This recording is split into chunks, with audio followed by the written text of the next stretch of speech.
What is up, party people? It's your boy Justin Langlois, Sterling Investment Advisors, and I'm coming at you with, I'm gonna call this one backup plan, having a backup plan. So yesterday was a pretty crappy day for my team, for a client. We didn't find out that a family member passed away or we had some terminal illness, but we did lose a deal. We lost a deal that we'd all worked very, very, very hard. And the thing that like hurts the most is it was the day before the closing. And this happens.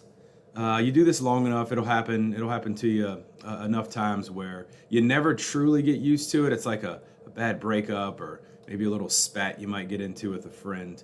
But what I've learned over the years is you've got to have some sort of backup plan when it comes to this.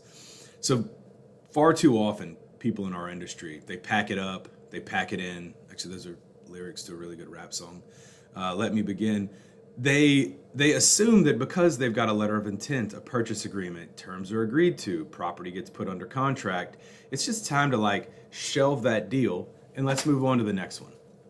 And I did that early on, like in the infancy of my career, and I learned real quick, if you don't have a backup plan, if you don't have somebody on deck or a few people on deck, at least encouraging other groups to make backup offers, the best deal, the one you think that's going to transact, is going to be the one that blows up in your face. So, I've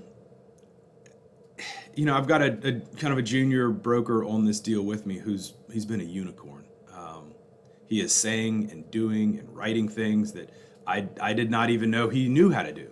And so as a result of this deal falling through, he knows that we have other groups that are interested in this property.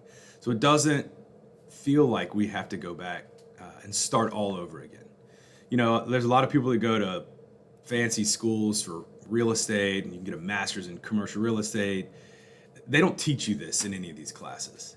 They don't teach you the emotional side of this, which is deals fall through, leases, tenants default, ultimately buyers default, sellers default. It happens. You do this long enough, like I said, it's going to happen to you. And if it hasn't already happened to you, it's coming.